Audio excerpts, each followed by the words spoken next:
অনেক দিন ধরেই শরীর অসুস্থতার জন্য বাইরে যাওয়া হয় না সেরকম। আজকে অনেক মনে সাহস নিয়ে বেরিয়ে পড়লাম মেয়েটাকে নিয়ে ঘুরতে। সাথে অবশ্য আমার এক বান্ধবী ছিল, আর আমি আর আমার মেয়ে রেস্টুরেন্টে গিয়েছিলাম। আমার ভয়েসে একটু প্রবলেম হতে পারে, কারণ আমার অনেক বেশি শ্বাসকষ্ট হয় এখন। হ্যালো এভরিওয়ান, কেমন আছেন সবাই? যে যেখানে আছেন আশা করি সবাই ভালো আছেন। আর এই দিকে দেখেন আমার মেয়ে যে কী পরিমাণে দুষ্টুমি করছিল ওর সঙ্গে, মানে আমার বান্ধবীর সঙ্গে। অনেক বেশি দুষ্টু মেয়ে হিসাবে। হয়তো একটা সময় ও বড় হয়ে যাবে, এগুলো আর করবে না, তখন অনেক বেশি মিস করব ওর এই দুষ্টামিগুলোকে।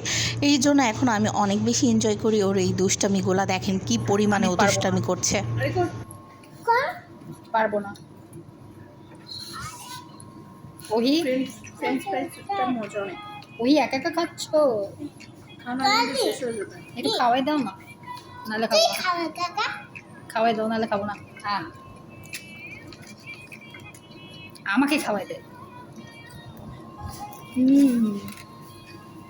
আরেকটা দাও, আমার খাওয়াই দাও।